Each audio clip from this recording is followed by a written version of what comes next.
meu povo ao teu Senhor, exultará teu coração, Ele será teu condutor, tua esperança de salvação, tua esperança de salvação.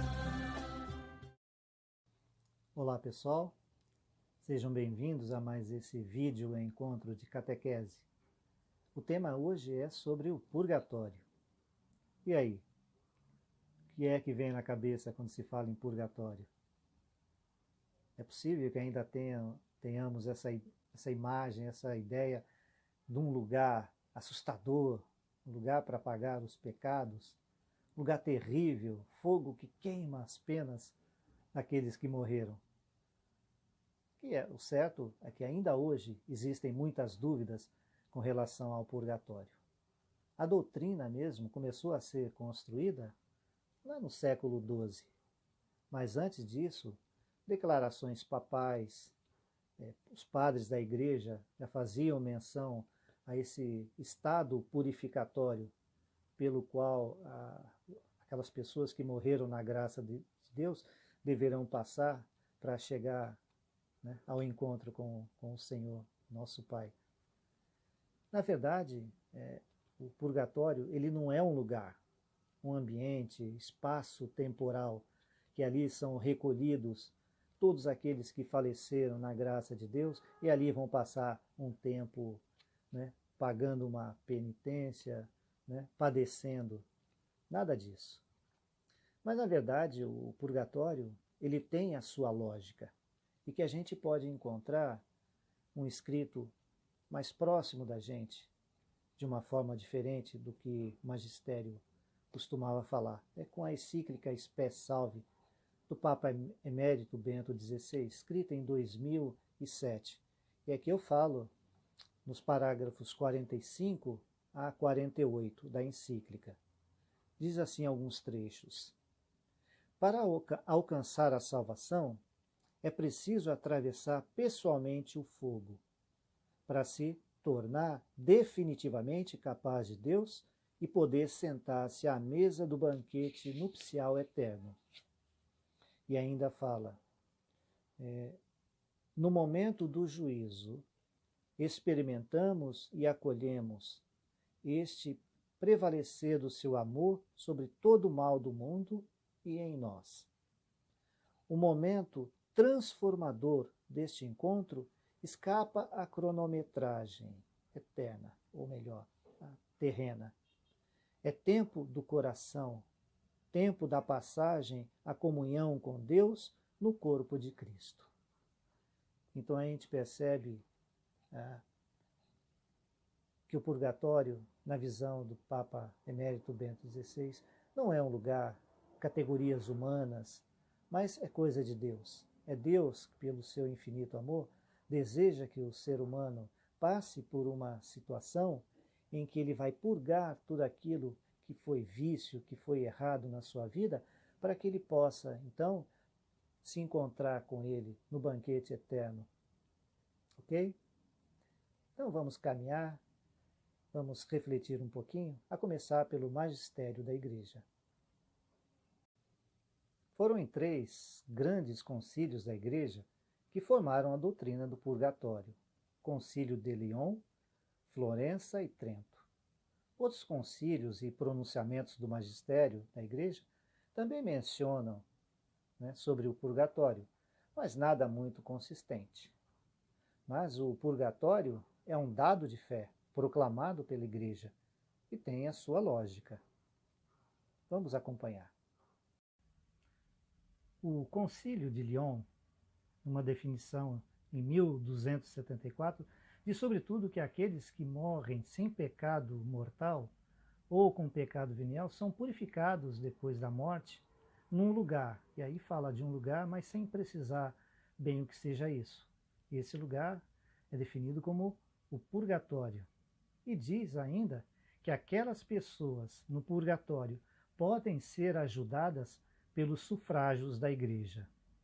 Já o Concílio de Florença, em 1439, confirma basicamente a definição de Lyon e acrescenta que os fiéis vivos, por meio dos sufrágios, e aqui ele acrescenta um pouco mais dos sufrágios que foi mencionado em Concílio de Lyon, né? Fala já de sacrifício da missa, orações, esmolas e outros ofícios de piedade, aliviam as penas daqueles que estão no purgatório.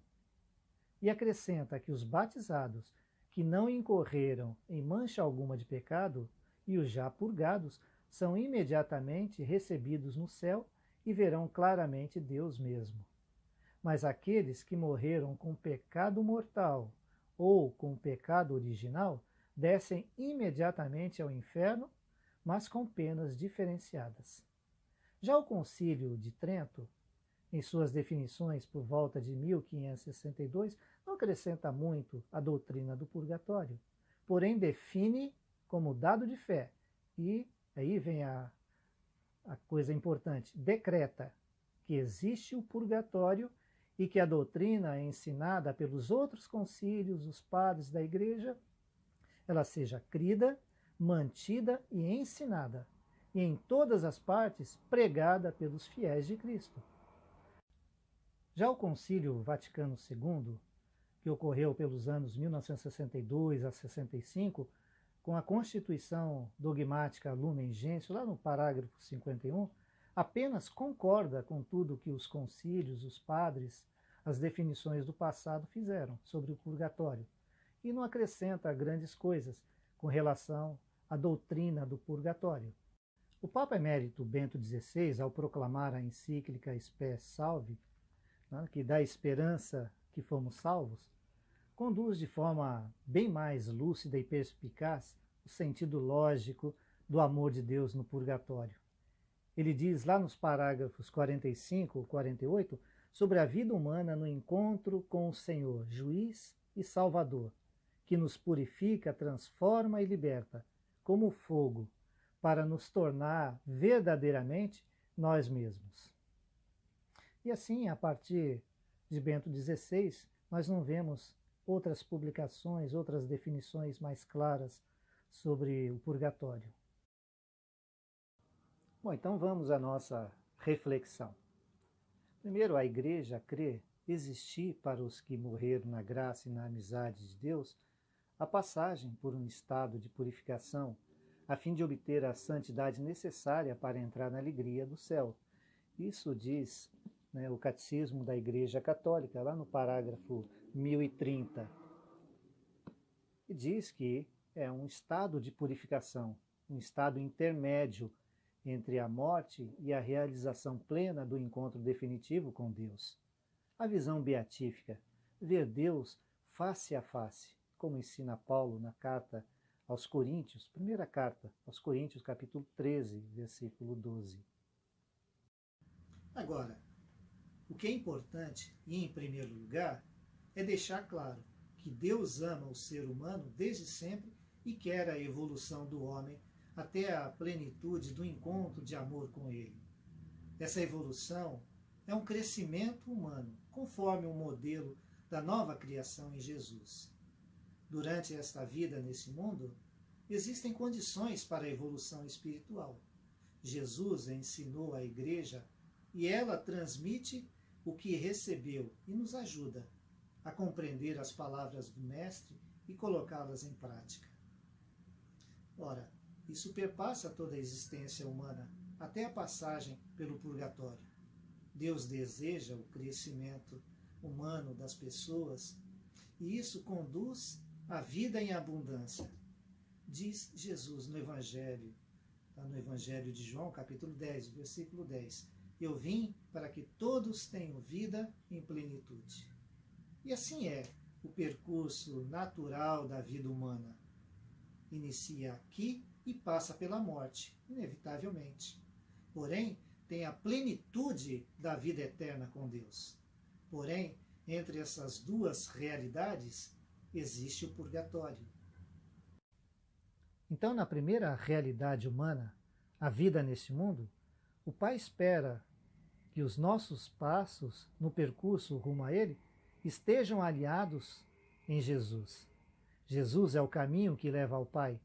Lembram daquela frase de Jesus, lá no Evangelho de João, capítulo 14? Eu sou o caminho, a verdade e a vida, ninguém vem ao Pai senão por mim? Ok. Nesse rumo para Deus, encontramos a morte e o purgatório. Então, para chegar ao Pai, não é possível no estado que nos encontramos.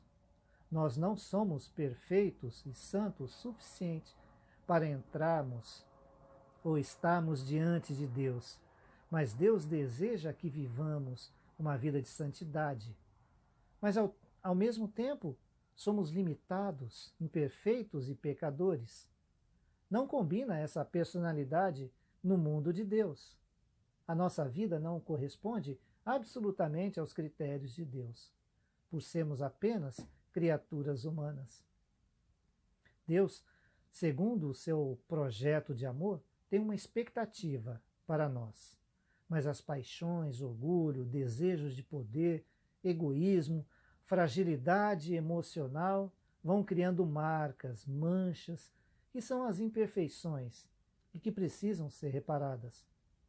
Aqueles, no entanto, que têm a chance de salvação porque não abandonaram o amor de Deus, mesmo com todas essas mazelas, vão ao Pai.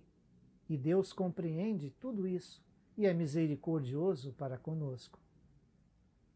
Então daí vem a lógica do purgatório.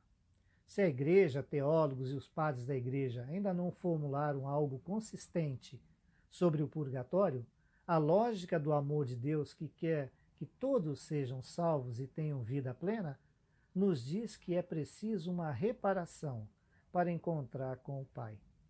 Então o purgatório é um dom de amor e não uma terrível condenação. Isso porque o amor de Deus quer aquilo que todo amor verdadeiro deseja, algo mais para aquele que ama. Nesse sentido, purificar o homem é uma evolução do amado, até alcançar os limites almejados pelo Pai que ama. Ele quer a nossa evolução e não a condenação. Se Deus usasse os critérios de justiça humana, aí vem a pergunta, o que seria de nós? Não é verdade? Bom, então vamos ver, dar uma olhadinha num gráfico a seguir, sobre o que Deus prepara para nós, o que Ele faz conosco no purgatório. Aqui está um gráfico daquilo que Deus espera de nós, ou seja, que sejamos santos. No entanto, a vida concreta está longe do que Deus espera de nós, salvo algumas pessoas que vivem radicalmente o seguimento de Jesus. Do nascimento ao morrer, temos também a oportunidade de viver a nossa vida em santidade. Jesus, pela Igreja, nos ensina isso. Mas a nossa vida se mostra na real, e não somos aquilo que se espera de nós. O projeto de Deus é que possamos superar todo o pecado. Mas se não podemos ter essa conduta, mas não abdicamos do amor de Deus, o Pai acrescenta algo que nos falta para alcançarmos o ponto esperado, para conseguirmos chegar à vida plena da nova criação em comunhão eterna no reino que para todos foi preparado. No entanto, aqui não quer dizer que não precisamos nos esforçar, pois Deus vai compensar tudo. Nada disso. Deus oferece a graça e o perdão, mas é preciso a participação. Deus não impõe a sua graça, mas é preciso que o homem faça uma adesão profunda e verdadeira à graça que ele nos propõe. Então, o que nos falta para romper a distância com Deus é consequência de nossa limitação e incapacidade para alcançar com a nossa própria força o lugar que nos espera. É certo que alguns santos tiveram uma radicalidade no seguimento de Jesus. E assim a gente tem vários exemplos, São Judas, Irmã Dulce, Madre Teresa de Calcutá e tantos outros. E esses são os nossos exemplos, os nossos modelos nesse mundo. O que nós precisamos é segui-los. Nesse sentido, o dom amoroso do Pai nos propõe uma maturação pessoal durante o estado intermédio que conduz à consumação do homem em seu todo, como sugere Karl Rahner, um teólogo importante do século passado. Ou seja, Deus quer acrescentar em nós algo que somente pela sua graça é possível. O quê? Passarmos pela purificação para alcançar um estado de maturação que nos permita vê-lo face a face. Por isso, é preciso que o ser humano exercite em sua vida vivida ao longo do caminho neste mundo as propostas que Deus faz para nós, de adesão ao seu reino e aceitação dos critérios de vida, conforme Jesus ensina lá no Sermão da Montanha. Lembram? Capítulo 5 de Mateus? Bem-aventurados os pobres em espírito, bem-aventurados os mansos, e por aí em diante. O purgatório pode ser entendido como um fogo que molda e transforma. Conforme se vive aqui, aceitar a proposta de conversão de tudo aquilo que entrou no caminho de minha história, como orgulho, apego aos bens, poder, preconceitos, indiferença, não aceitação do outro, egoísmo, xenofobia e assim por diante. Em grau leve ou grave, será necessário maior esforço pessoal para a purificação. O purgatório deve transformar a personalidade conforme os critérios de Deus. E para muitos, pode ser como um fogo que queima até bem fundo, para tornar uma pessoa pobre em espírito, manso e humilde, conforme Jesus ensina que nós devemos nos colocar nesse mundo. A primeira carta aos Coríntios, Paulo fala da salvação que vem por meio do fogo purificador. Pode ser doloroso isso, como pode ser fácil também. Então, o que interessa é que o purgatório destruirá o velho homem para torná-lo pleno. Para isso, os que passam pelo purgatório podem contar com a ajuda da igreja. Os fiéis podem ajudar mediante a Eucaristia, as orações e esmolas. A igreja oferece, em momentos importantes durante o ano litúrgico e com as devidas práticas recomendadas, dedicar indulgência plenária aos falecidos que morreram na graça de Deus e que estão no purgatório. É a nossa ajuda para eles. E quem sabe, quando estivermos lá, possamos também contar com as orações, não é verdade? Bom, a Bíblia, ela apresenta algumas intercessões em favor dos falecidos. Por exemplo, em 2 Macabeus 12, 38 e seguintes, diz lá que os judeus puseram-se em oração e ofereceram sacrifícios pelos que morreram em pecado, para que fossem absolvidos de suas faltas. Agora, o Papa Bento XVI, ele fez uma catequese em 2011 sobre Santa Catarina de Gênova e o purgatório. Eu vou resumir aqui. Prestem atenção. O purgatório é uma realidade concreta e objetiva. Santa Catarina de Gênova escreve um tratado sobre o purgatório, em que ela diz sobre uma experiência que fez quando foi confessar os pecados de uma vida mundana. Ela faz uma analogia de sua experiência mística com a realidade do purgatório. Ali, diante do confessionário, ela percebeu o imenso amor de Deus em confronto com a sua realidade. Foi uma terrível tensão, onde se reconheceu diante de Deus. Ela escreve: uma chaga no coração de um imenso amor de Deus. Ou seja, diante da realidade de suas misérias e ao mesmo tempo da bondade de Deus, quase desmaiou. Foi tocada no fundo do coração pelo conhecimento de si mesma, da vida que levava diante da bondade infinita de Deus. Por isso, ela foi transformada e, a partir de suas próprias palavras, basta com o mundo e com os pecados. Ela confessa que sentia uma dor pelos pecados cometidos. Por isso, passou a uma vida de purificação, com sacrifícios e orações, demonstrando seu amor a Deus. Da experiência de nossa santa, o purgatório se mostra como um fogo interior, mediante o reconhecimento que ela teve de si mesma e que a transformou pela força do amor que a fez buscar com toda a intensidade o rumo da comunhão plena com Deus. Catarina afirma que Deus é tão puro e santo que a alma com as manchas do pecado não pode encontrar-se na presença do divino, e por isso o amor de Deus se torna a chama que purifica das escórias do pecado.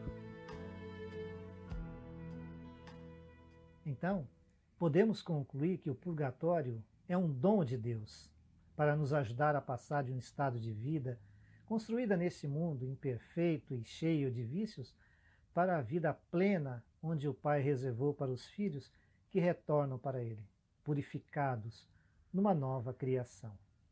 É preciso atravessar pessoalmente o fogo para se tornar definitivamente capaz de Deus, diz a encíclica Spe Salvi, número 46. A visão do purgatório mostra que, quando na nossa morte, seremos confrontados com nós mesmos e aí entenderemos o quanto afastados do amor e da justiça de Deus estivemos. Em nossas vidas, podemos fazer vistas grossas de nossas ações e as suas consequências, mas na morte isso não é possível. A reparação do que fomos nesse mundo acontecerá com o fogo amoroso do Pai oferecido a nós, para a nossa conversão purificatória, para podermos ver a Deus face a face. Contudo, como diz o Papa Emérito Bento XVI, é uma dor feliz, em que o poder santo do amor de Deus nos penetra como chama, consentindo-nos, no final, sermos totalmente nós mesmos. E por isso mesmo, totalmente de Deus. Também diz a encíclica Spe Salvi, lá no número 47. Então, deixemos de lado aquela imagem que possamos ter criado do purgatório como um lugar tenebroso e angustiante, para termos agora uma imagem favorável de uma passagem positiva e grandiosa, pois a vida será maturada para vermos Deus mesmo como Ele é, Trindade Santa, e vivemos eternamente em comunhão no reino que o Pai preparou para todos nós. Então, louvado seja nosso Senhor Jesus Cristo, para sempre seja louvado. Obrigado por assistir a mais esse vídeo encontro de catequese.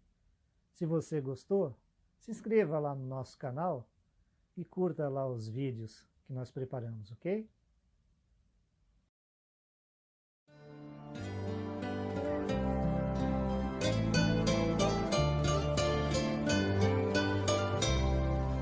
Volta, meu povo, ao teu Senhor, exultará teu coração, Ele será teu condutor, tua esperança de salvação, tua esperança